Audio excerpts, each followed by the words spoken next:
యెహోవా నా బలమా అని కీర్తన పాడారు. అది దానికి అర్థం ఏంటంటే నా బలము సరిపోదు, మీ బలము కావాలి అని అర్థం. ఎందుకంటే ఆయన బలవంతుడే దేవుడు. ఎవరంటే బలవంతుడే దేవుడు. సామెతల్లో ఒక మాట రాయబడింది 16:3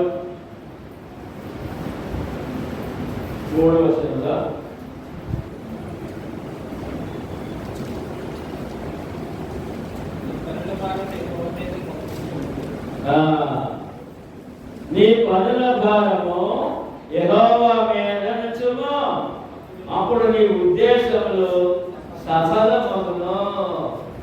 ఎవరు పెట్టాలి? మన పనుల భారాలు, మన అవసరాలు. అంటే మన శక్తి చాలదు, దేవుని శక్తి, దేవుని బలము, దేవుని ఆధారము మనకి కావాలి అనే విషయాన్ని ఇక చక్కటి కీర్తది. యెహోవా నా బలమా, యథార్థమైనది నీ మార్గం. చూడండి తర్వాత 4వ వచనంలో యెహోవా ప్రతి వస్తువును దాని పని నిమిత్తం కలుగజేశాను. మనకి ఏ అవసరాలు కావాలో ఆయన అవన్నీ కూడా ముందుగానే సిద్ధపరిచిన దేవుడు. నాశన జన్మలో ఆయన భక్తిహీనులను కలుగజేశాను. గర్వ హృదయులు అందరూ యెహోవాకు ధేయులు, నిశ్చయముగా వారు శిక్షణ అందుతులు. మరి ఆయనే అంత భగవంతుడైన దేవుడిని, నీ అవసరాలు ఇచ్చే దేవుడిని మరి నమ్మకపోతే, ఆయన మీద ఆధారపడకపోతే శిక్షించే దేవుడు కూడా అని చెప్పాడు. కనుక ఈ పాటను బట్టి వాటిని జ్ఞాపకం చేయాలని నాకు అనిపించింది. అందుకని వాటిని జ్ఞాపకం చేశాను. ప్రభువైన యేసుక్రీస్తు శ్రేష్ఠ నామములో తండ్రి దేవుని స్తోత్రాలు కూర్చుని అందరి పేరు మనము ఇప్పటికీ 6 వారాల నుండి ఒక అంశం మీద ధ్యానిస్తున్నాం. ఇది 7వ వారం. అంచె దినమున జరుగు తీర్పునకు లోకమును సిద్ధపరచు దేవుని మాటలు బైబిల్ అంటే, దేవుని ఆజ్ఞలు బైబిల్ అంటే, దేవుని కట్టడలు బైబిల్ అంటే, దేవుని సూచనలు బైబిల్ అంటే. అంటే లోకమును రక్షించడానికి వచ్చిన యేసు క్రీస్తు మాటలు. ఎవరు మాట్లాడే?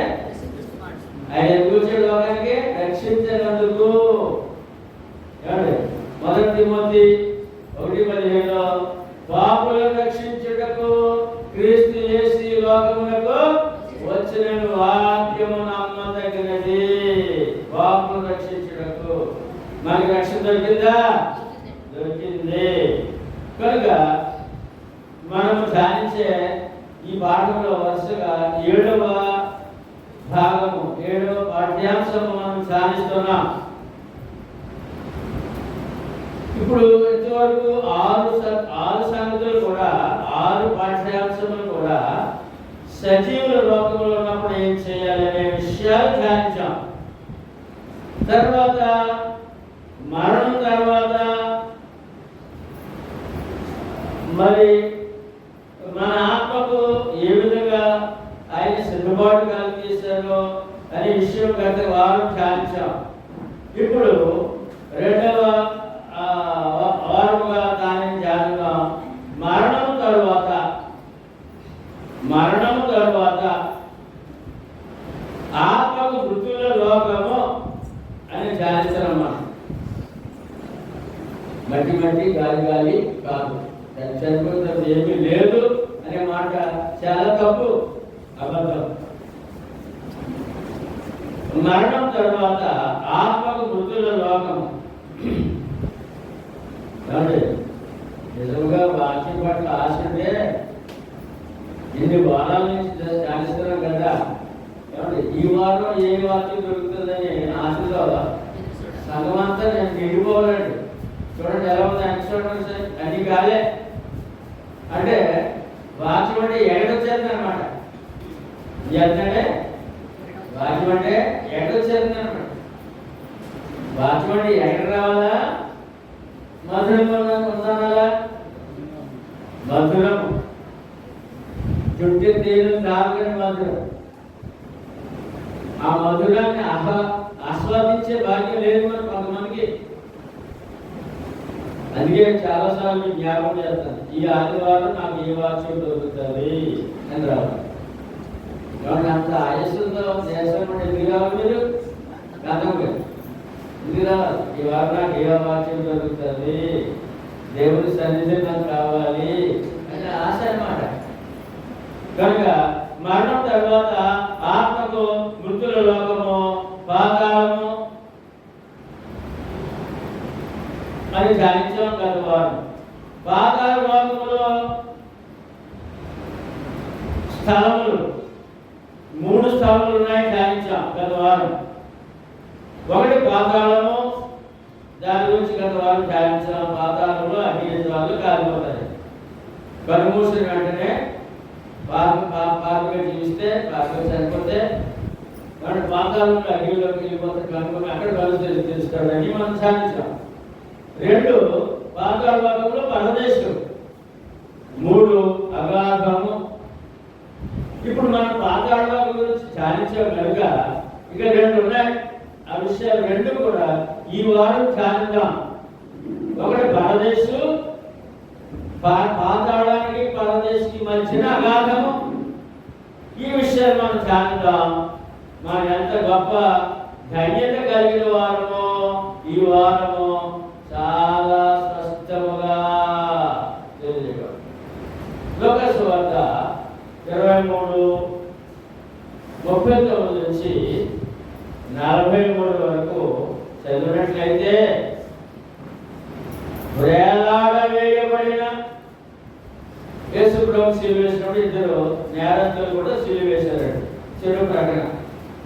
వేలాడ వేయబడిన ఆ నేరస్తులలో ఒకడు ఆయనను దూషించుచు, నీవు క్రీస్తువు కదా, నిన్ను నీవు రక్షించుకునము, మమ్మును కూడా రక్షించమని చెప్పాను.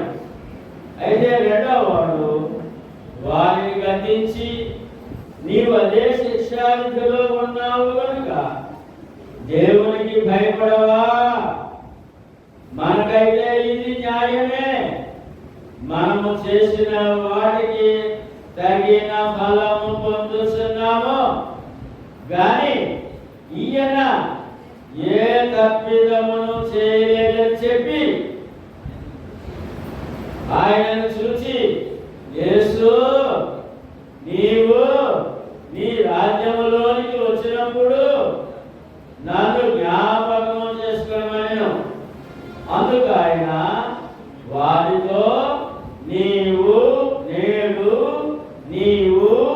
నాతో కూడా పరదేశంలో ఉందని నిశ్చయముగా నీతో చెప్పుచున్నానో.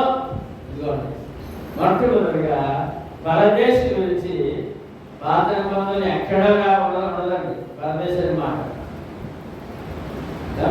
యేసు ప్రభు నోటిలో వచ్చింది. ఎందుకంటే సృష్టికర్త సృష్టించాడు కనుక, భక్తుల ఆత్మని అమలు కొరకు సృష్టించిన ఆ యొక్క స్థలం ఆయనకు తెలుసు కనుక,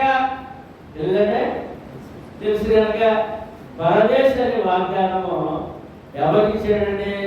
2 దొంగల్లో మారు మనసు లేకుండా అతి సమయంలో కూడా ఆయన క్రీస్తుని ఎరిగి, ఆ దొంగ అన్నాడండి, నీవు క్రీస్తువు కదా అన్నాడు. దొంగ ఏమన్నాడు కూడా? క్రీస్తుని ఎరిగి కూడా ఆయన అవమానం కించిపరుస్తున్నాడంటే ఆఖరి క్షణంలో కూడా మారు మనసు లేదు, పశ్చాత్తాపం లేదు, దేవుని భయము ఒకడు అలా ఉన్నాడు. రెండో వాడు దేవుని భయం కలిగిన వాడు, కానీ స్నేహితుడు బట్టి అది దొంగగా మారాడు. ఈ ఇతను ముందు మాట్లాడిన వాడు స్నేహితుడు, ఆ స్నేహితుడు దొంగగా మారాడు. కానీ శిక్ష విధించినప్పుడు అతను మార్పు చెందాడు. నేను చేసిన దాని ఫలము అనుభవిస్తున్నాను, ఈ శిక్ష నాకు సరి అయిందే అని ఆ యొక్క ముందు స్నేహితుడిని రే అంటున్నాడు. రే కొద్ది క్షణంలో చచ్చిపోతావు కదరా, ఈ క్షణంలో కూడా నీకు మార్పు లేదా, దేవునికి భయపడవా అని అడుగుతున్నాడు. కనుక రెండో విధంగా దేవుని భయము అంటే యేసుప్రభువు ఎవరు అంటాడట? దేవుడు అంటున్నాడు. దేవుడు మనలోకి వచ్చాడు, ఆయన ఏ పాపం లేదు, మన కొరకే శిక్ష అనుభవిస్తున్నాడు రా అని చెప్పు. దేవునికి భయపడవా అని అతను గద్దించి ప్రభు వైపు తిరిగి, యేసు నీవు అంటే ఇప్పుడు ఏమవుతుంది ఇక్కడికి? మారు మనస్సు, ఈ దొంగ వస్తున్నాడే మారు మనస్సు, పశ్చాత్తాపము, దేవుని అంటే భయము. ఆఖరి క్షణంలో మనిషికి మార్పు రావాలండి, దేవుని భయపడాలండి, పశ్చాత్తాపడాలండి, తప్పు ఒప్పుకోవాలండి, పాపని ఒప్పుకోవాలండి. ప్రభుత్వం ఒప్పుకుంటున్నాడు. నన్ను నీ రాజ్యంలో వచ్చినప్పుడు నన్ను జ్ఞాపకం చేసేయా అన్నప్పుడు వెంటనే మారు మనసుకి, పశ్చాత్తాపానికి, విరిగి నలిగిన హృదయానికి, దేవుని భయభక్తులు కలిగిన వారికి ఏం దొరుకుతుందో అక్కడ దొరికింది. దొరికినాడే దొరికింది. వెంటనే నీవు నేడు నాతో పరదేశంలో. ఇదండి మనకు దొరికిన వాక్యం. ఇప్పుడు యేసు ప్రభువు శిలువలో కొద్ది గంటలు చనిపోయారు. ఈ ఇద్దరు గంటలు కూడా ఆ శిలువలో రక్తం కారి వారిద్దరు కొన్ని గంటలు చనిపోయారు. మరి ఈ ముగ్గురులో యేసు ప్రభువు దేవుడిని రక్షించేవాడని నన్ను క్షమాపణ కోరుకున్నాడు. కోరుకుంటే క్షమించబడ్డాడా లేదా? జవాబు క్షమించడానికి ఎవరు? అది అక్కడ ఒక పాపిని క్షమించడానికి యేసు ప్రభు ఎవరు? లోక రక్షకుడు. ఎవరంటే లోక రక్షకుడు. ఉందా అధికారం? ఆ పాపని క్షమించే అధికారం ఉందా? పాప క్షమాపణ పొందితే ఏం జరుగుతుందంట? మరణానంతరము పరదేశంలో ఉంటుంది ఆత్మ. ఎక్కడంటే అని వాగ్దానము ఇచ్చాడు యేసు ప్రభువు. నీవు నాతో పరదేశంలో ఉండు అంటే యేసు ప్రభువు 3 దినాల తర్వాత తిరిగి వేశారు కదా. ఆ 3 దినాలు ఆయన ఎక్కడున్నాడు? ఆయన పరదేశంలో ఉన్నాడు. ఎక్కడంటే ఎందుకని ఆత్మ విశ్రాంతి స్థలం. అది ఆత్మగా పరలో వెళ్ళిపోవాలి. నీవు నేడు నాతో అన్నాడు. అక్కడ మాట చాలా స్పష్టంగా కనబడుతుంది. నీవు నాతో పరదేశంలో ఉంటావు. ఆ విషయాన్ని వాగ్దానం చేసినటువంటి గొప్ప దేవుడు, గొప్ప రక్షకుడు, ఎంత ఘోర పాపినైనా క్షమించే దేవుడు. క్షమించే ఆయన ఎందుకు వచ్చారు అసలే లోకానికి అని అంటే ఎందుకు వచ్చారు? యోహాను సువార్త 12వ అధ్యాయము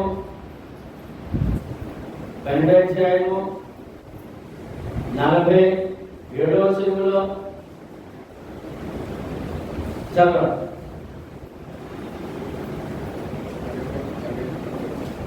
12:47.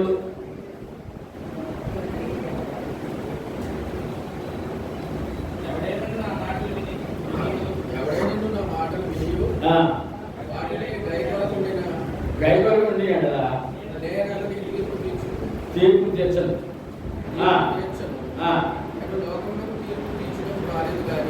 నేను లోకమునకు తీర్పు తీర్చుటకు రాలేదు కానీ లోకము రక్షించుటకే వచ్చాను. అందులో మరి దొంగలేడా? తెలుగు దొంగలేడా? అన్నాడు.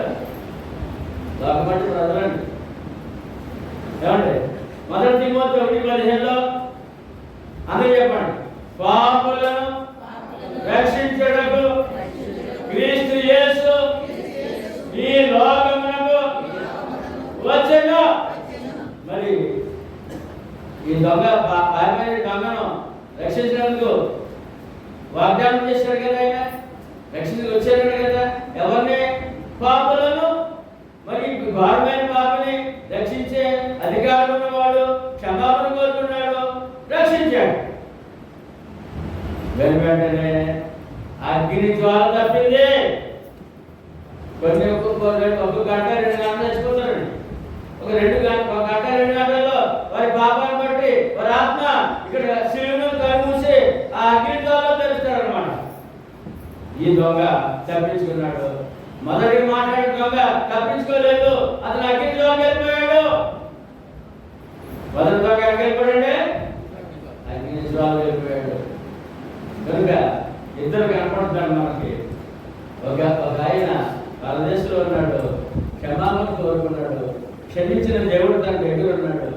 క్షమించే దేవుడు, రక్షించే దేవుడు, పాపం క్షమించే దేవుడు దగ్గర ఉన్నాడు. క్షమాపణ కోరుకుంటాడు, పశ్చాత్తాపడ్డాడు, మారుమనసు పొందాడు, దేవుడికి భయపడ్డాడు. అతనికి రక్షణ వచ్చింది. రక్షణ వచ్చింది. కనుక ఈ ఇద్దరిలో మనకు కనపడుతుంది.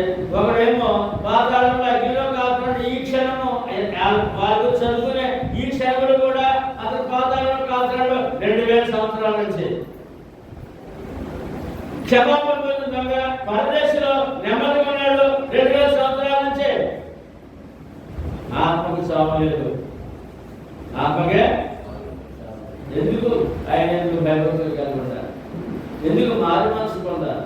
ఎందుకు పశ్చాత్తాపం కలిగి ఉండాలి? ఎందుకు దేవునికి భయపడి ఉండాలి? ఎందుకు ఆయన క్షమాపణ కోరుకోవాలంటే ఆయన పాతాలను అగ్నిలో తప్పించుకుని పరదేశంలో ఆత్మ నెమ్మది పొందుటకు క్షమాపణ కోరుకోవాలి. దేవుడిని దొరికిందా మనకి? ఏమండి? 2వ సంగతి చూద్దాం. పరదేశం అనే మాటకి అర్థం ఏంటి? లోక సువార్త 16వ అధ్యాయము 19 నుంచి 25 వరకు చూసినట్లయితే ధనవంతుడు ఉండేను, అతడు ఉదారంగా బట్టలను సన్నపునార వస్త్రములను ధరించుకొని ప్రతిదినము బహుగా సుఖపడుచుండు. వాడు లాజరును ఒక దరిద్రుడు ఉండెను. వాడు కురుపులతో నిండిన వాడే ధనవంతుని ఇంటి వాకిట పడి ఉండి అతని బల్ల మీద నుండి పడి రొట్టె ముక్కలతో ఆకలి తీర్చుకొని కోరెను. అంతేకాక కుక్కలు వచ్చి వారి కురుపులు నాకెను. ఆ దరిద్రుడు చనిపోయి దేవదూతల చేత అబ్రహాము రొమ్మును ఆనుకొనుటకు కొనుక్కోబడెను. ఇంకా ఉన్నాడు. ధనవంతుడు కూడా చనిపోయి అని మాట. ఎవరంటే ఇద్దరు గురించి ప్రభు చెప్తారండి. పాతి పెట్టబడెను. అప్పుడు అతను పాతాళములో ఎక్కడంటే లాజరు ఎక్కడికి వెళ్ళాడు? పరదేశం. ధనవంతుడి గారికి ఎక్కడికి వెళ్ళాడు? పాతాళం బాధపడుచున్నాడు. కన్నులెత్తి చూసి కన్నులెత్తి దూరం నుండి అబ్రహాము అతని రొమ్మును ఆనుకొని ఉన్న లాజరును చూసి, తండ్రి అయిన అబ్రహామా, నా యందు కనికరపడి తన వేలి కొనను నేలలో ముంచి నా నాలుగు చల్లార్చుటకు లాజరును పంపుము. నేను ఈ అగ్ని జ్వాలలలో వేదన పడుచున్నానని కేకలు వేసి అలా వాళ్ళ సందర్భం అడగదు. అయితే సమాధానం వస్తుందండి. భారతదేశంలో నుండి పాతాళంలో ఉన్న వ్యక్తికి సమాధానం అవుతుందండి. అక్కడ అబ్రహాము విశ్వాసం తండ్రి ఎవరంటే అందుకు అబ్రహాము, కుమారుడా, నీవు నీ జీవిత కాలమందు నీకు ఇష్టమైనట్టు సుఖము అనుభవించితివే. దేవుని భయం లేదు, మారు మనసు లేదు, పశ్చాత్తాపము, దేవుని క్షమాపణ కోరుకునే ఆ క్షమాపణ కోరుకునే మనసు లేదు. గర్విష్టి, ధనాన్ని బట్టి ఆరోగ్యాన్ని బట్టి ఐశ్వర్యం గర్వం వస్తుందండి. గర్వం, ధనాన్ని బట్టి ఐశ్వర్యం బట్టి అందాన్ని బట్టి గర్వం వస్తుందండి. ఆ గర్వం బట్టి అతను క్షమాపణ కోరుకోలేదు దేవుడిని అని మాట్లాడుతున్నాడంటే అబ్రహాము. నీ జీవితము ఒకసారి జ్ఞాపకం చేసుకో. నువ్వు ఇక్కడ రెడీ రాజకీయ ఇక్కడ ఈ చరిత్ర అంతా ఉంది. ఈ చరిత్ర అంతా ఇక్కడ ఏమండి. అందుకు అబ్రహాం, కుమారుడా, నీవు నీ జీవిత కాలమందు నీకు ఇష్టమైనట్టు సుఖము అనుభవించుతుంది, అలాగుననే లాజరు కష్టము అనుభవించదని జ్ఞాపకం చేసుకోము. ఇప్పుడైతే వాడు ఇక్కడ నెమ్మది పొందుతున్నాడు, పరదేశంలో ఉన్నాడు.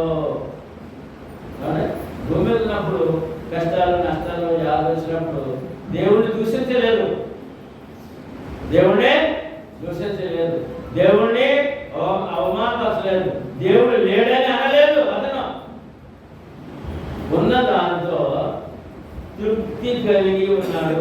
అది దానికి ఏమైతే ఉందో దాంతో తృప్తి కలిగి ఉన్నాడు. తృప్తి కలిగి జీవితం కూడా అది ఆశీర్వాదకర జీవితం. ఐశ్వర్యవంతమైన జీవితం ఆశీర్వాదం కాదండి.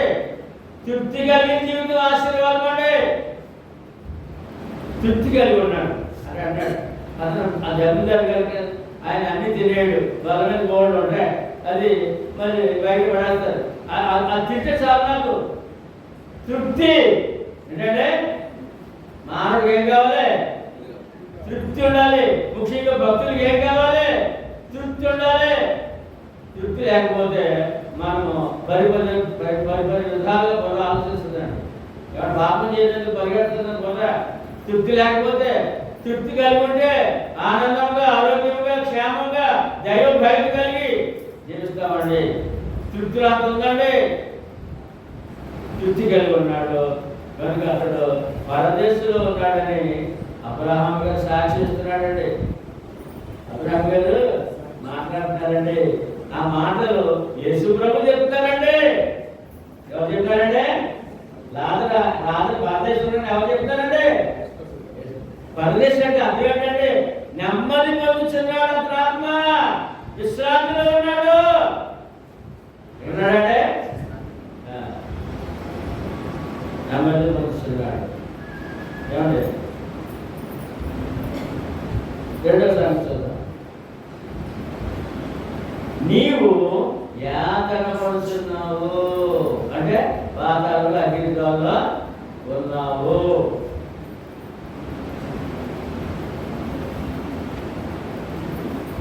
యాతన పడుతున్నావు, పాతాళంలో ఉన్నావు అని ఇక్కడ ఇద్దరు మాటలు చూపిస్తున్నారండి.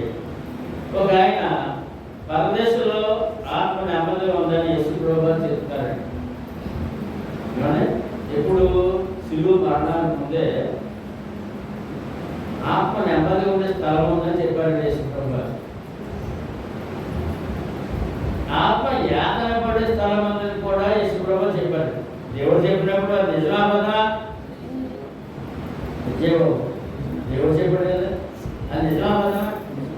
అబద్ధం చెప్పడానికి వచ్చాడు ఆయన కాదు. ఆయన సత్యము.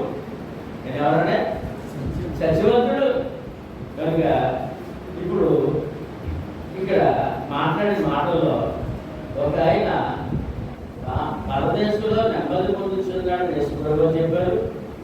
ఒక ఆయన పాతాళంలో అగ్నితో కాల్చడానికి కూడా యేసు ప్రభువు వారే చెప్పారు. ఇక్కడ ముందు ఇద్దరు దొంగలు చూసినాం. క్షమాపణ పొందిన వాక్యము భారతదేశంలో నెమ్మది పొందిన ఈ రోజు వరకు ఏమండి ఏ క్రీస్తుని ఎరిగి కూడా అవమానపరిచి ఆకర్షణలో మార్పు లేని వాడు, దేవుడంటే భయం లేని వాడు శిక్షణ అనిపిస్తున్నాడు. ఈ క్షణం వరకు మనము వాక్యం ద్వారా చూస్తున్నాం. అదేవిధంగా లాజరు ధర్మంతుడు కూడా ఈ క్షణం వరకు ధర్మంతుడు ఆత్మ కాదునే ఉంది. ఈ క్షణం వరకు లాజరు ఆత్మ నెమ్మదిగానే ఉంది అనే విషయాలు మనం చూసాం. కనుక ఇక్కడ ఒక విషయాన్ని మనం తెలుసుకోవాల్సిన అవసరం ఉంది. తదుపరి చదివితే తర్వాత మళ్ళా ఇంకా అర్థమైపోయిందండి. అక్కడి నుంచి లాభం పంపడైనా అబ్రాహాముని పంపడం ఏమండి. ఎందుకంటే పంపడం మళ్ళీ ఏం చెప్తాడండి, మీకును మాకును మధ్య అగాధం ఉందయ్యా. అవునండి, అక్కడ వాళ్ళు ఇక్కడికి, ఇక్కడ వాళ్ళు అక్కడికి వెళ్ళే అవకాశము లేదయ్యా అని చెప్పినప్పుడు నేను కన్ఫర్మ్ అయిపోయినాను. ఇంకా నాకు అవకాశం లేదని చెప్పి మరొక మాట్లాడుతున్నాడు. ఏమని, నాకు ఇంకా 5గురు, అదే అందువల్లే ఇంకా 5గురు అన్నాడు అంటాడు. వాడు కూడా దేవుని భయం లేకుండా, మారు మనసు లేకుండా, పశ్చాత్తాపం లేకుండా, దేవుని క్షమాపణ దేవుడని తెలియకుండా దర్జాగా జీవించేస్తారట. ధనమే దేవుడని, ఏమని ధనమే దేవుడు జీవించేస్తారు. బాబు నా తర్వాత మళ్ళీ నాకు 5 అన్నదమ్ములు ఉన్నారు, వాళ్ళు అదే సీన్లో ఉన్నారు, అలాగే ఇక్కడ వచ్చేస్తారు బాబు. ఎక్కడికే ఎక్కడికే తగిలిలో వచ్చేస్తారండి బాబు. పోయి నా దగ్గరికి పంపకపోతే పోలండి, నాకు తప్పదండి శిక్ష. అక్కడ పంపించండి ఏంటంటే లాదనే అక్కడ పంపండి. మీ అన్నయ్య కాలిపోతాడు చెప్తాడండి. దేవుడికి భయపడి జీవించమని చెప్తాడండి అని చెప్పినప్పుడు ఇక్కడ అక్కడికి వెళ్ళడం కుదరదాయి. ఇక్కడి నుంచి ఇక్కడికి రావడం లేనప్పుడు మళ్ళీ భూలోకానికి వెళ్ళడం అవసరే కుదరదు. అక్కడ ఉన్నారు, అక్కడ ఏమండి బోధకులు ఉన్నారు, మోసే ప్రవక్తలు బోధించేవారు. ఎక్కడ ఏముందో భక్తి జీవితాలు ఏముందో శిక్ష రక్ష చెప్పేవాళ్ళు ఉన్నారు. వారి మాటలు వినాలి, వారి మాటలు. ఇప్పుడు ఈ వాక్యం ఏం తెలుస్తుందంటే చాలా స్పష్టంగా ఏమండి, చనిపోయిన తర్వాత వారి వారి స్థితిగతులు బట్టి, వారి పాప పుణ్యాలను బట్టి ఒకడు పాతాళంలో ఉంటాడని, ఒకడేమో పరదేశంలో ఉంటాడని, ఒక ఆమె పాతాళంలో ఉండాలని, ఇంకో ఆమె పరదేశంలో ఉండాలని మనకు చాలా స్పష్టంగా తెలియజేయబడుతుందండి. తర్వాత అక్కడి నుంచి ఇక్కడికి దాటడానికి అవకాశం లేదండి. అక్కడి నుంచి ఇక్కడికే కనపడుతుంది, పరదేశం కనపడుతుంది, పాతాళం కనపడుతుంది, అక్కడ ఉన్న వాళ్ళు కనపడుతున్నారు, ఇక్కడున్న వాళ్ళు కనపడుతున్నారు. కానీ దాటే అవకాశము అక్కడి నుంచి ఇక్కడ దాటడానికి అవకాశం లేనప్పుడు మళ్ళీ లోకానికి వస్తాడా ఈ మనుషుడు? చెప్పాలి, వస్తాడా? కదండి.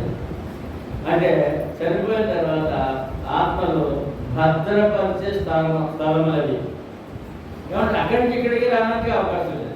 ఎందుకంటే ఈవేళ మరి 7 జన్మల బంధం అనే మన బంధం 7 జన్మలు అని చెప్పే భార్య భర్తలు ఉన్నారు సమాజంలో. ఏమంటే 7 జన్మల బంధం అంటే జన్మల బంధం అని భార్య భర్తలు అలాగా కొనియాడుతూ కోడుకొని భార్య భర్తలు కొంతమంది ఉన్నారు. కొంతమంది ఇది నాకు దొరికిన బాబు అని ఏడ్చేవాడు ఒకడు భర్త ఉన్నాడు.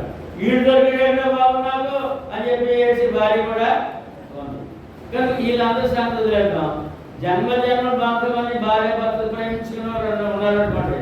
ఒక ఆవిడేమో నరకంలో ఉందనుకోండి భార్య, ఆయనేమో పరదేశం, ఒకరేమో పాతాళం అగ్నిలో కాపాడుకోండి, ఆయనేమో పరదేశం అనుకోండి. అయ్యి బాబు నా భార్య పాతాళం కాలిపోతుందని చెప్పి అక్కడికి ఇక్కడికి వచ్చేస్తాడే వీడు.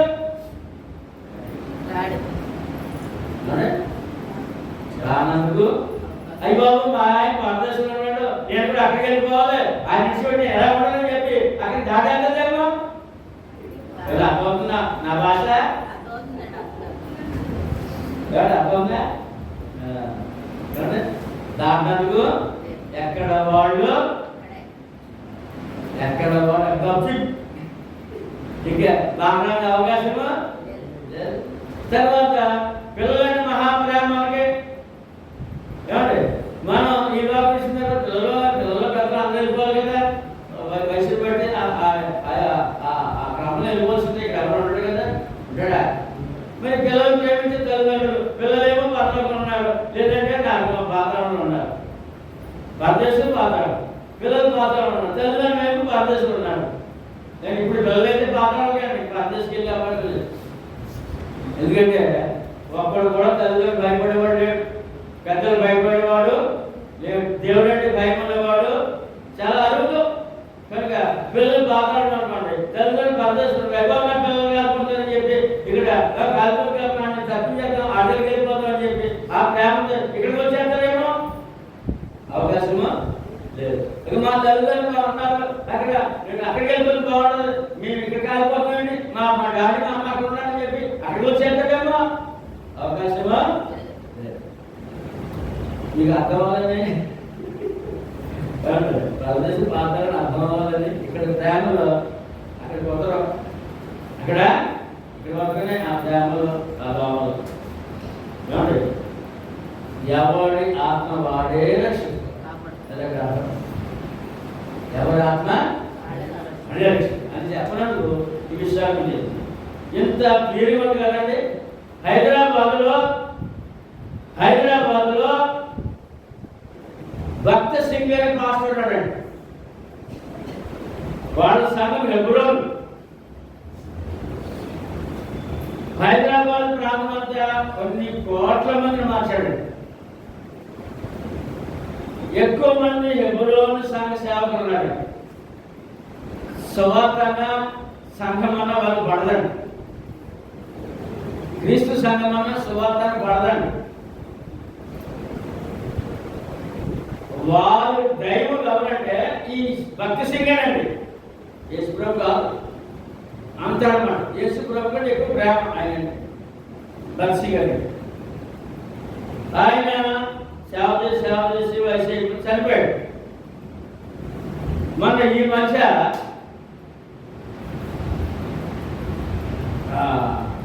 సెల్ఫోన్లో అడ్వచేతంగా లోకంలో అనేది కొన్ని వందల మంది పాస్టర్లు ఉన్నారు. భక్తి సింగ్ గారు నడిపించిన పాటలు, హెబ్రోను సంఘ పాటలు, వారందరి ముందు ఈ భక్తి సింగ్ గారి ఫోటో వేసి భక్తి సింగ్ గారి ఆత్మ మా మధ్యకి వచ్చింది హో అని చెప్తారు. అంటే ఎవరు వచ్చారంటే భక్తి సింగ్ గారి ఆత్మ మధ్యకి వచ్చింది. ఫోటో మీకు ఆలోచిస్తుంటారు, మా నిజంగా చూస్తుంటారు. భక్తి సింగ్ గారి ఆత్మ మీకు మాస్టర్ గారు నడుస్తున్నట్టుగా ఆయన వైబ్రేట్ చేసుకుని అందరికీ ముందున్నాడు పెట్టుబడి పెట్టారండి. ఇప్పుడు నేను చెప్పిన దేవుని వాక్యం నిజమా, భక్తి సింగ్ గారి ఆత్మ రావడం నిజమా మీరు చెప్పాలి. అదే ఆత్మ వస్తుందా దెయ్యంలా వచ్చాడు అంటారు. ఎవరు సరే ఆత్మ వచ్చింది అంటారు, మరలా పుట్టాడు అంటారు. ఇవన్నీ నిజమా?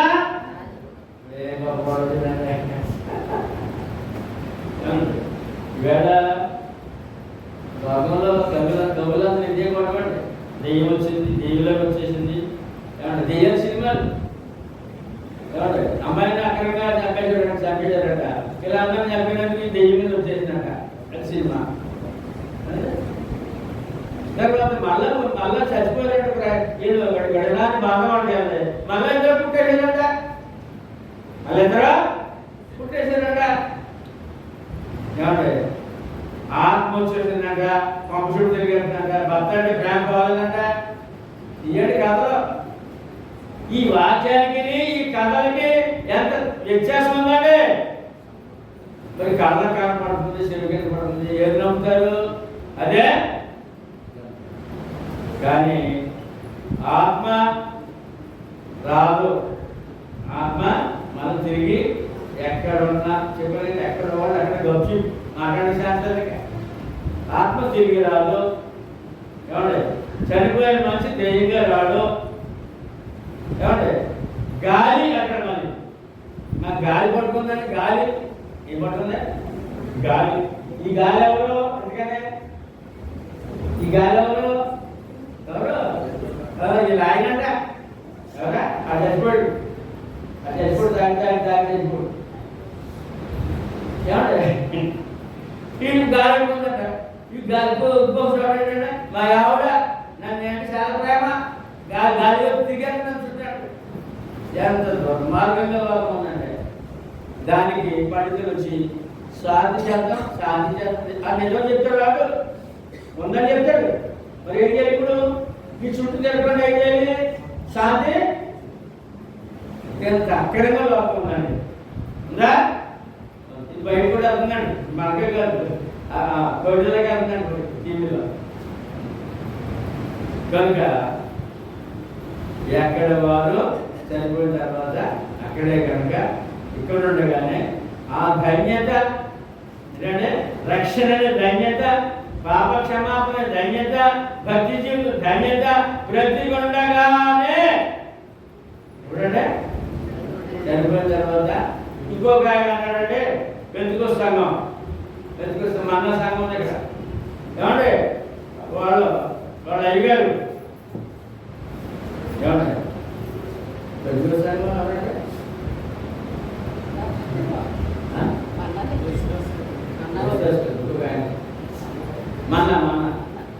మన ప్రార్థించడు ఆయన వాడు బోధన చేస్తారు తెలుసండి.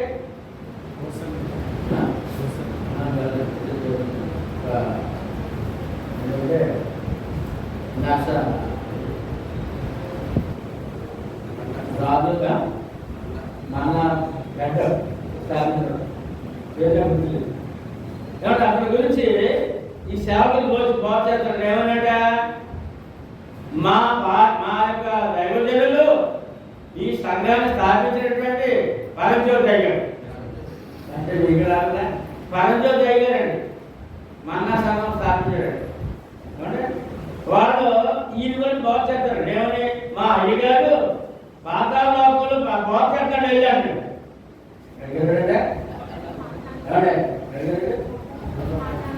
మా పరంజ్యోతి అయ్యగారు పాతాళ లోకంలో వాళ్ళకి బాగు చేయడానికి వెళ్ళాడు.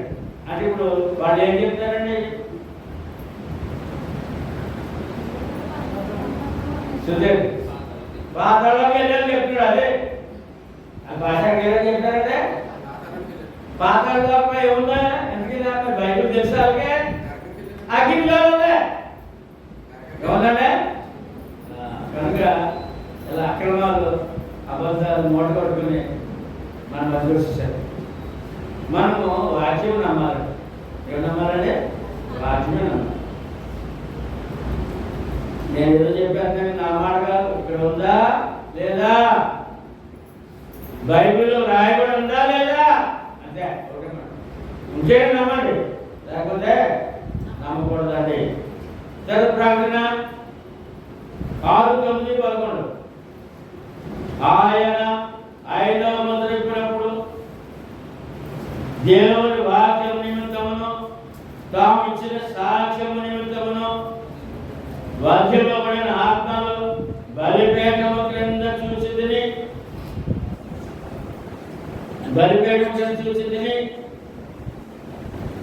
యోహాను గారు దర్శనంలో పరలోకాన్ని పరదేశం కూడా చూస్తాడండి. యోహాను గారి దర్శనంలో పరలోకాన్ని పరదేశం కూడా చూస్తాడండి. ఈ కొన్ని ఆత్మలు ప్రభు మొదలుపెడుతున్నాయండి బలిపీఠం కింద అంటే పరదేశంలో ఉండి వారు ఏమని మాట్లాడుతున్నారు? నాథా యేసు ప్రభుని, నాథా సత్య స్వరూపి పరిశుద్ధుడా, ఎందాక తీర్పు తీర్చగయు మా రక్తము నిమిత్తము భూనివాసులకు ప్రతిదండన చేయగయును అని బిగ్గరగా కేకలు వేసేది.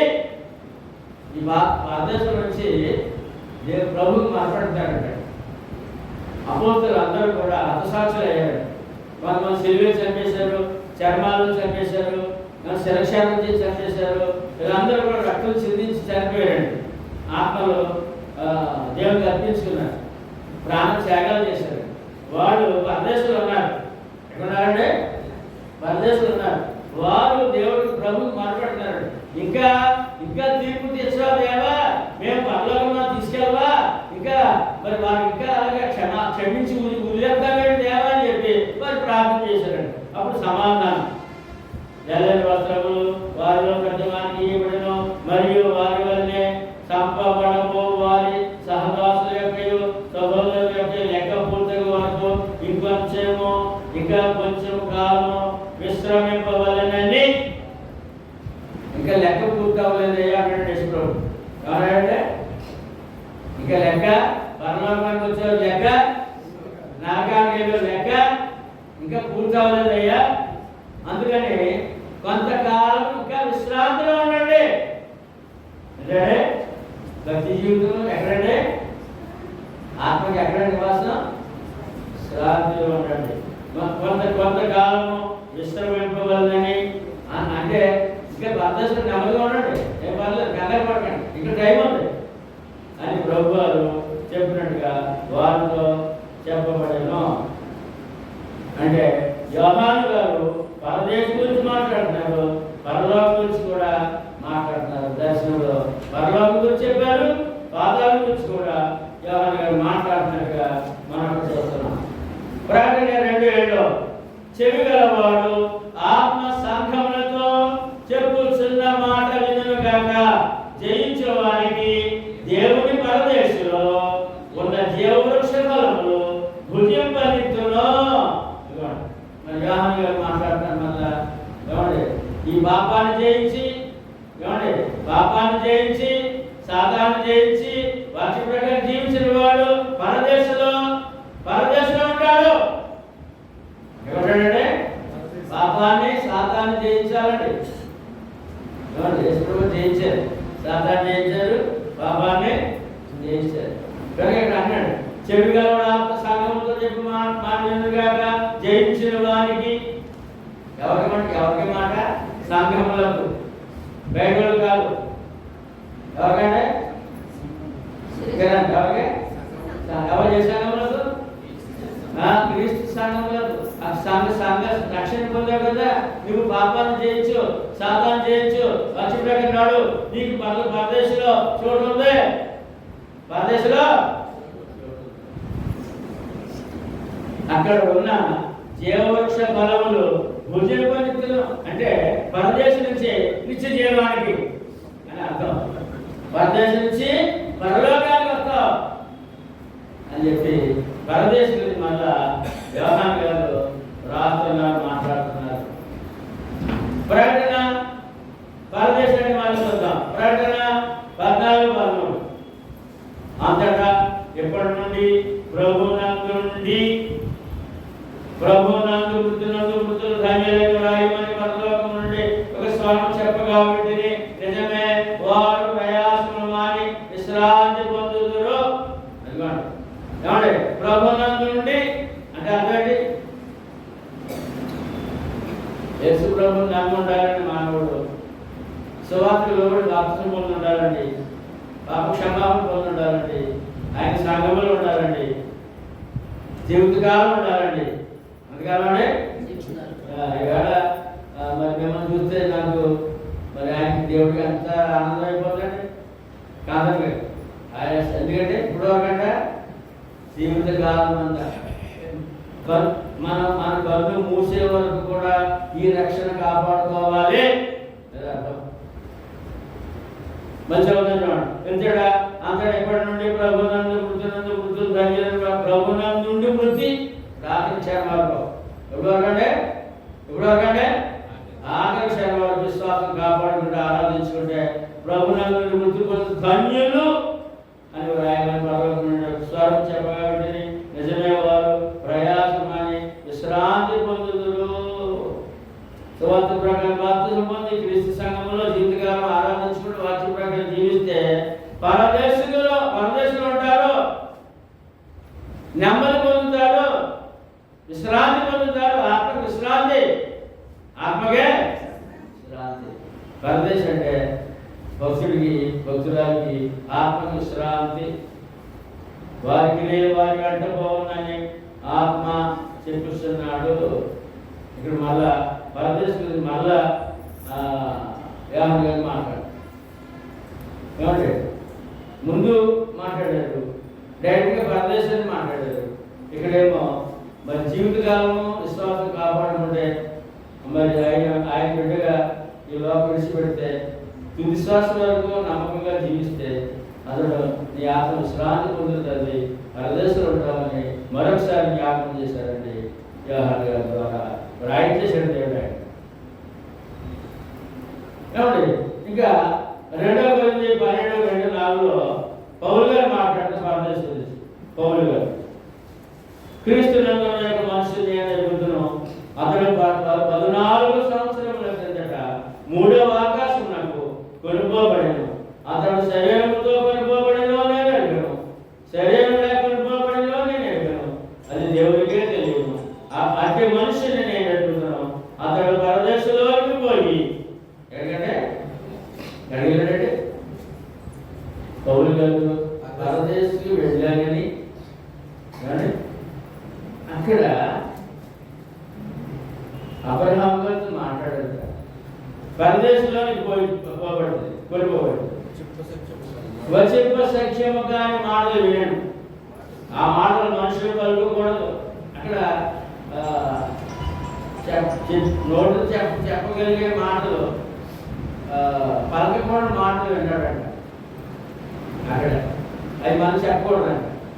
ఆ సీక్రెట్ అన్నమాట. పరదేశంలో ఆ సీక్రెట్ చెప్పకూడదు. పరదేశం ఉందని చెప్పాలి అంతే అన్నట్టుగా. అంటే అబ్రహాము గారు పౌలు గారు మాట్లాడుకున్నట్టుగా మనకు అర్థం. అక్కడ విన్నామంటాడు. అవి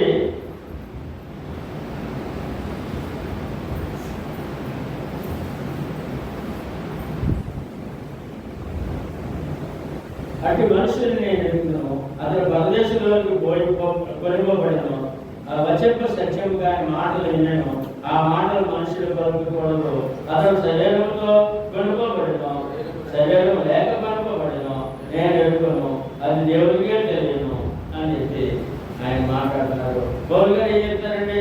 పరదేశం చూసి వచ్చారన్నాడండి. అది పరదేశం చూసి వచ్చారంటాడు.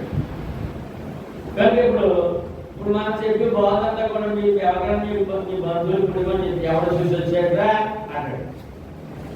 అంటే ఎవరు చూసి వచ్చాడు ఇలా చెప్తారు అంటాడు. చూసి వచ్చిన వారు చెప్పారు. పాతాళము, పరదేశు, పరలోకము, నరకము చూసి చెప్పిన వారు మొదట ప్రభు, తర్వాత పౌలు, తర్వాత యోహాను. చూసి చెప్పిన వారు యేసుప్రభు అయితే సృష్టికర్త అయినా ఇదేనే మనం అడుగుతాం కదా, ఎవరు సృష్టించాడు చెప్పేస్తున్నాం. ఎవరు సృష్టించాడా? సృష్టించాడే చెప్పాలన్నా. ఎవరో యేసుప్రభు, ఎవరో పౌలు గారు, ఎవరో యోహాను గారు. పరలోకం చూసించాడు యోహాను, పరదేశం చూసించాడు యోహాను, పరదేశం చూసాడు పౌలు గారు. సృష్టించిన వాడు చెప్తున్నాడు యేసుప్రభు. నమ్మద్దా? ఏమున్నాయండి చెప్పండి. పాతాళము ఉందా? అంత గట్టి చెప్పాల. పాతాళం ఉందా? పరదేశం ఉంది. పరలోకము, నరకము ఉంది. ఉంది. నమ్మాలి. నమ్మితే మనం భయభక్తులతో వినయ విధేయతలతో ఆ భాగ్యాన్ని మనము ఆ యొక్క విశ్రాంతిని ఆ యొక్క ఆనందాన్ని భక్తులతో దేవునితో పరలోకంలో దేవదూతలతో ఈ లోకము శాశ్వతము కాదు. అందుకని ఇవన్నీ నమ్మాలి. ఇవన్నీ ఇక్కడ ఆశ 70 సంవత్సరాలు ఇచ్చాడు, 75 ఇచ్చాడు, 80 ఇచ్చాడు, 85 ఇచ్చాడు, 90 ఇచ్చాడు. ఇదంతా అనుభవించిన తర్వాత వెళ్ళిపోయే అప్పుడు ఇవన్నీ కావాలి రెడీగా పెట్టించాడు. అది నువ్వు సిద్ధపరచుకుని వెళ్ళాలి, అది పొంది వెళ్ళాలి. ఇక్కడ ఉండగానే పొందుండాలి. చూసాం ఇప్పుడు పరదేశం చూసాం, పోయిన వారు పాతాళం చూసాం, ఇప్పుడు పరదేశం కూడా క్లియర్గా మన వాక్యం ద్వారా నేర్చుకున్నాం. ఇప్పుడు అగాధము అది మా పరదేశికి పాతాళం మధ్యన అగాధమును గురించి చూద్దాం. పరదేశము పాతాళములకు మధ్యనున్న మహా అగాధము అని అబ్రహాము గారు చెప్పినట్టుగా యేసు ప్రభువు చెప్తారు. లోకాసువార్త 16:26 అందరూ చెప్పండి. అంతేకాక ఇక్కడ నుండి మీ వద్దకు దాకగోరు వారు దాటి పోజాలకున్నట్లు అక్కడి వారు మా యొద్దకు దాటి రాజాలకున్నట్లు మాకును మీకును మధ్య మహా అగాధము ఉంచబడి ఉన్నదని చెప్పాను. ఎవరెవరికి? భారతదేశంలో వారికి పాత్రలు ఎక్కడ వాళ్ళు అక్కడే. ఇక్కడ క్రియలు బట్టి కొన్ని మూసిన వెంటనే పొందే స్థలాలు అన్నమాట. విశ్రాంత యాతన ఏమండి? ఎక్కడ వారు అక్కడే ఉంటారు, మానవులు లేదు అని చెప్పుచుండగా మరి భూమి మీదకి చనిపోయిన తర్వాత ఆత్మలు పాతాళాలు ఉంటాయి, పరదేశకి అక్కడే ఉంటాయి, మానవులు లేదు. అక్కడే మానవులు లేదంటే భూమి మీదకి పునర్జన్మ పొంది వచ్చాడని చెప్పడం అబద్ధమా నిజమా?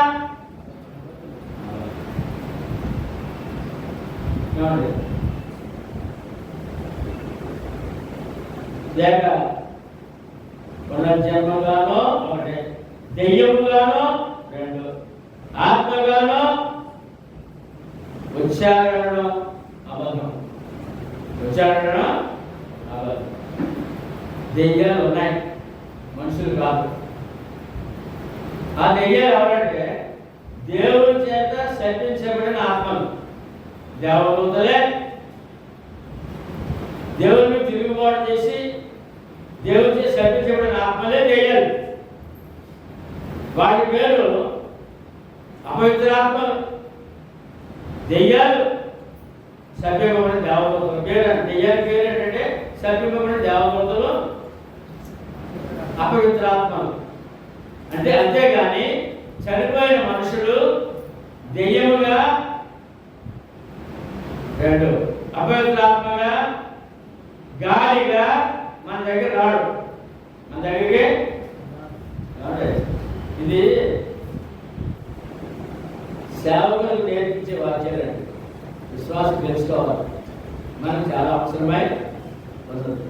చిన్న విషయాలు తప్పిపోతాడు, చిన్న చిన్న విషయాలు తప్పిపోతాడు. ప్రతి విషయం తెలిసి ఉండాలి మనకి, లేదా కనుక ఇప్పుడు చూద్దాం. మనుషులు పునర్జన్మ ఎత్తరని, రెండు ఆత్మగా రాడని, మూడు దెయ్యముగా మారడని ఖచ్చితంగా తెలుసుకోవాల్సిన అవసరత ఉన్నది.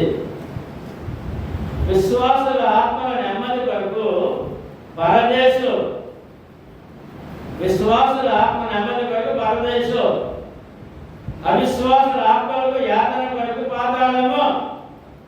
రెండు పాతాళం ఎవరి కొరకు? చెప్పాలి. అవిశ్వాసుల కొరకు. పరదేశం ఎవరి కొరకు? విశ్వాసుల కొరకు.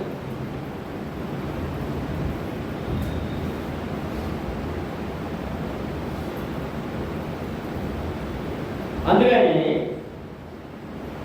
ఆత్మలకు తీర్పు దినం వరకు కావలి స్థలములని, ఈ ఆత్మలకి తీర్పు దినం వరకు కావలి స్థలములు పాతాళము, పరదేశం. అక్కడికి వెళ్ళిన తర్వాత మళ్ళీ బయటకు వచ్చే అవకాశమా ఎంత మాత్రమూ లేదు. మరి అగాధము, మరి అగాధం గురించి ఏంటి? పరదేశ పాతాళం చూసాం, ఎక్కడ వాడు అక్కడే బాధించబడుతుంటారు.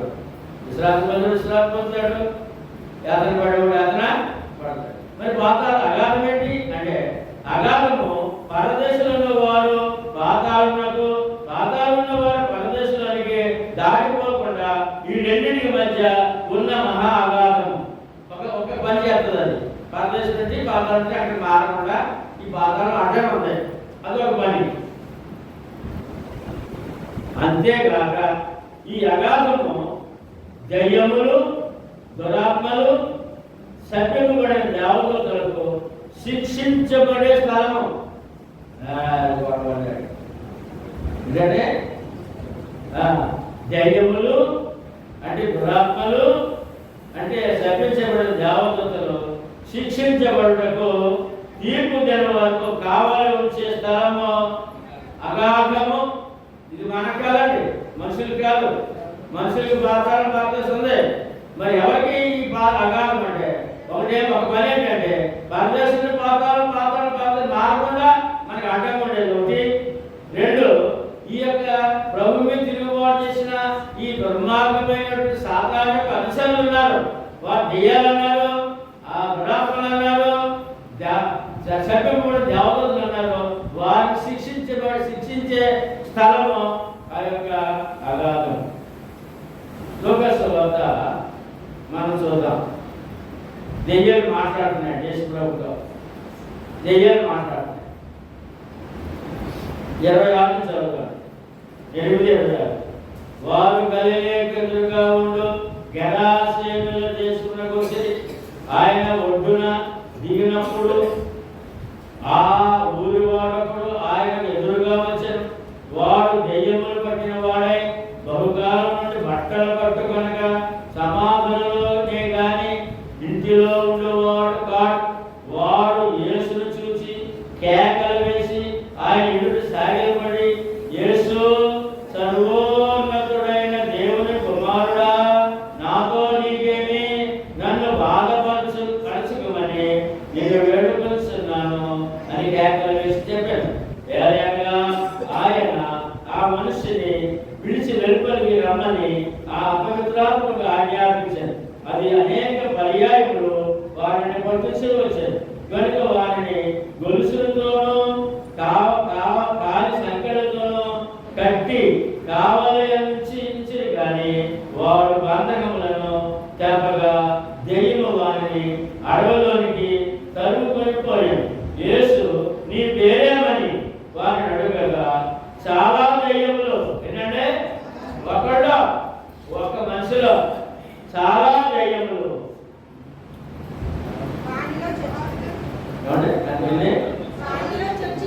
వారిలో చచ్చేయండి.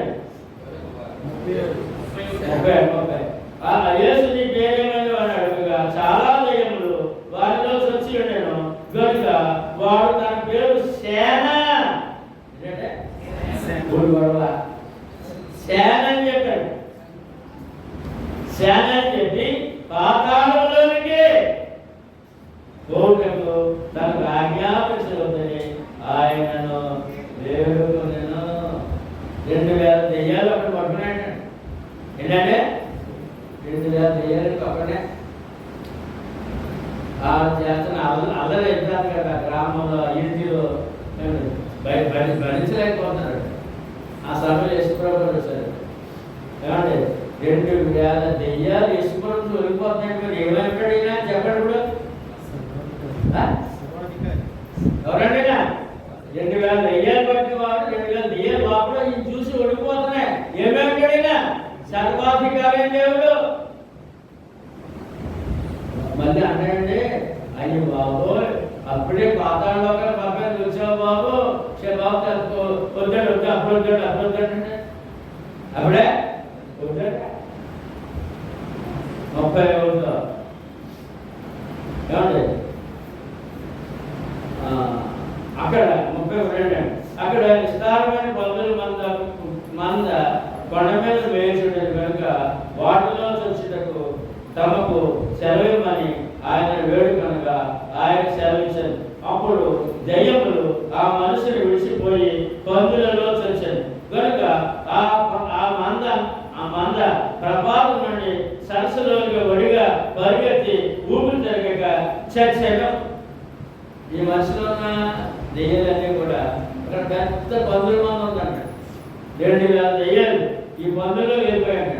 అది భరించినట్టుగా ప్రభుని పాతాలు పంపదు బాబు అప్పుడని ఇంకా డ్రైవర్ లేదా క్షమించండి బాబు, ఇక్కడికి మళ్ళీ ఇక్కడ రావండి అని పడుకోవాలి అనే తరసపట్టేసుకుంటే ఏంటండి. వాడేదో బాధపడగా కొన్ని రోజులు వదిలేస్తాయంట. గిరగెత్తి మళ్ళీ చాటు ఆడిపడుతున్నాయంట. దానికి ఆడ పడుకోండి బాబు, మేము దూరంగా పోతామని చెప్పి పెట్టుకోవాలంటే పాతాళం తప్పొద్దండి. పాతాళం ఏముంది? దెయ్యాలు బాధించి అగాధము అని చెప్పడానికి ఈ వాక్యము చాలా చాలా సాక్షిగా ఉంది. దెయ్యాలంటే పాతాళం అగాధం బాబు అని ప్రభు బతిమాలు. కనుక సాతానుకుని వారి దోతలకు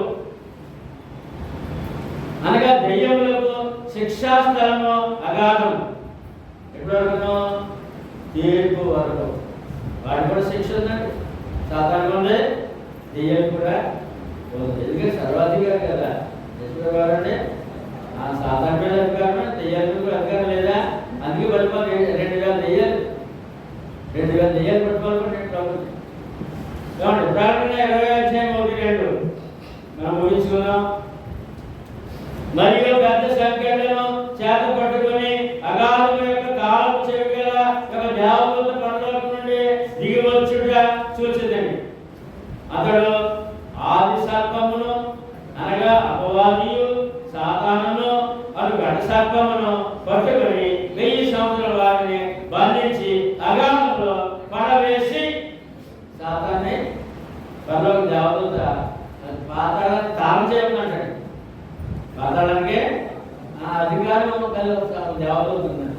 ఆ దేవదూత తాళం చేయబడి భూమికి వచ్చాడు. వచ్చి ఆ పాతాళంలో అగాధ తాళం తీసి ఈ సాతాన్ని అందులో వేసి తాళం వేసాడు. అందులో వేసి ఈ సాతాన్ని పేరేంటి వచ్చాడు? ఆది అపవాది ఒకటే, ఆది సర్పము ఒకటే, అపవాది 2, సాతాను 3, ఘట సర్పము. సాతాను పేర్లండి. అంటే సర్పాన్ని పూజించే వాళ్ళు ఎవరు పూజ చేస్తారు చెప్పండి? పుణ్యం డైరెక్ట్ గా ఆది సర్పము, ఘట సర్పం. ఏమండి అతను బంధించే ఈ దేవత వచ్చి బంధించి పాతాళంలో పడేసిందని ఈ వాక్యం మనకు తెలుస్తుంది. ప్రకటన 9:2 ఈ పాతాళంలో పరిస్థితి ఏంటి చెప్తుంది అన్నమాట. అతడు అగాధము తెరవగా తాళం పట్టుకొచ్చాడు కదా దేవత. అగాధము తెరవగా పెద్ద కొలువులో నుండి లేచి పొగ వంటి ఒక పొగ అగాధంలో నుండి లేచెను. అగాధంలో ఏముందండి? కొలిమి కాతుందండి. అగాధంలో ఏముందండి? కొలిమి కాతుందండి. అందులో మూత పెట్టుకుంటున్నా ఉంచారు కదా, మరి పొగ వికారం ఉందంట. మూత పెట్టి ఉంచారు కదా, కటిక చీకటి అంట. కటిక చీకటి పొగతో ఆవరించబడి ఆవపోలే కాకుందంట. అటువంటి స్థితి ఆ యొక్క పాతాళంలో ఉందన్నమాట. చూడండి, అగాధంలో నుండి లేచాను. 2 Petrus 2:4 ఇంత భయంకరమైన ప్రదేశానికి ఈ దేవదూతల్ని, తిరుగుబాటు చేసిన శపించబడిన దేవదూతల్ని అనగా దెయ్యాల్ని అనగా అపవిత్రాత్మల్ని పంపించి బంధించే స్థలం అంటది.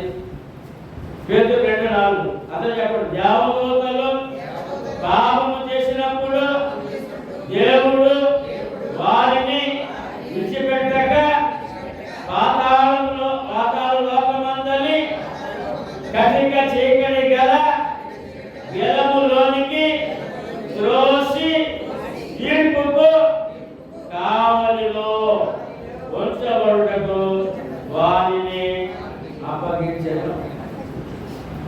దెయ్యాలకి అనగా అపవిత్రాత్మలకి అనగా చంపిపోయిన దేవదూతలు, తిరుగుబాటు దేవదూత తరగటంటే ఈ అగ్ని కొలుములో, ఈ పొగ భయంకరమైన పొగలో, కటిక చీకటిలో పంపేట శిక్షాస్థలం.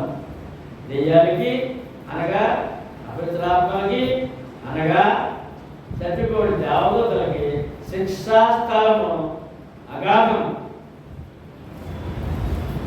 ఎంత విప్లవం, ఎంత ఇప్పుడు ఇన్ని సంఖ్యలు మీకు అర్థమైంది. ప్రతి విషయాన్ని భారతదేశం గురించి అర్థమైందా? పాతాళం అర్థమైందా? పాతాళం అగాధం అర్థమైందా? అగాధం వరకు మనుషుల వరకు కాదు, దెయ్యాల వరకు. ఏమండి తర్వాత యూదా పత్రికలో ఆఖరి మాట మనం చదువుకుని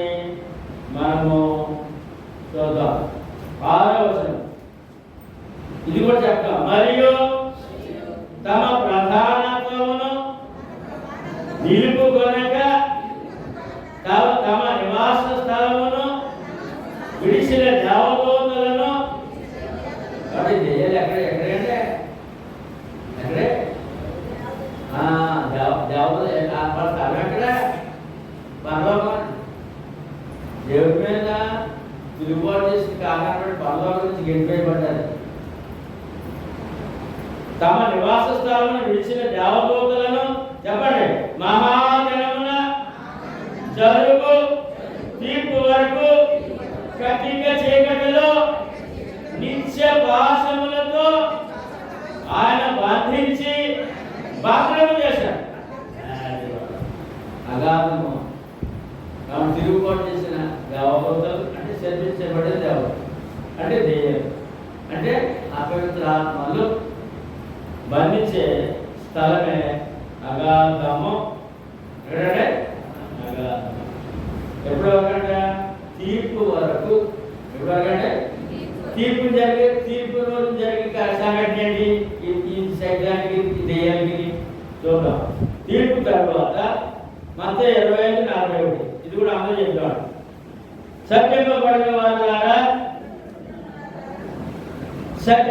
వారులారా అని చెప్పండి నన్ను విడిచి అపవాదికి వాని దూతలను సిద్ధపరిచిన నిత్యాగ్నిలోనికి చూడండి. ముందు ఎవరికంటే ఆ యొక్క అగాధంలో భద్రం చేసి తీర్పులో బయట తీస్తాడు. తీర్పు రోజు బయట తీస్తాడు. అక్కడి నుంచి నిత్యాగ్ని పంపేస్తాడు. సైతాన్ని వాళ్ళు చూస్తారు. కనుక దెయ్యాలంటే సైతాన్ని వాళ్ళు చూస్తారండి, మనుషులు కాదండి. మర్చిపోకండి ఈ మాట. ఖచ్చితంగా మనుషులు ఉండాలి. చనిపోయిన మనుషులు దెయ్యాలు కాదండి. అంటే చనిపోయిన మనుషులు దెయ్యాలు కాదండి. శపించబడిన దేవదూతలే, సాతాను వారి దూతలే దెయ్యాలు అని చెప్పేసి వాటి స్థలం ఎక్కడ? ముందేమో అగాధం, తర్వాత ఏమో నిత్యాగ్ని. అక్కడ భక్తులు అందరినీ అంటే భక్తిజనుడు అంటే రక్షణ పొందిన వాడు, ప్రభు నమ్మని వాడు. అతని ఆకర్షిత ఏంటంటే దెయ్యాలు కూడా కూర్చోవాలి, దెయ్యాలతో కూర్చోవాలి, సైతాలతో కూర్చోవాలి, అగ్ని గొడవలో కూర్చోవాలి. ఎంత ప్రమాదం ఉందో. మనుషుడు భయపడాలి కదా, భయపడాలి కదా దేవునికి. అందుకే ఆయన దహించే అగ్ని ఉన్నాడు. మన ప్రభు ఎవరంటే మాట్లాడకపోతే దహించే అగ్ని అన్నాడు. అందుకని దేవుని మీద తిరుగుబాటు చేసిన దేవదూతలకే శిక్ష తప్పనప్పుడు బాగా నాకమంటే ఒక్క మాట పట్టుకోండి. దేవుని మీద తిరుగుబాటు చేసిన దేవదూతలకే శిక్ష తప్పనప్పుడు మనుషుడు దేవుని మీద తిరుగుబాటు చేస్తే నరక శిక్ష తప్పించుకోగలడా? ఎంత అద్భుతమైన విషయాలు దేవుడు రాసిపెట్టారండి. అవన్నీ మీరు గొప్ప పండితులు తెలియదండి, ఈ పీఠాలకు తెలియదు. తెలుసా? తెలియదండి. కనుక ఏమి గ్రంథాలు చదవడం మనకి దేవుడు ఈ బైబిల్ గ్రంథం ద్వారా నేను అమూల్యమైన సంగతులు మన హృదయాలు పెట్టిన దేవుడికి స్తోత్రాలు తెలుసుకుంటూ చక్కగా ఓపికగా నిన్న మీ అందరికీ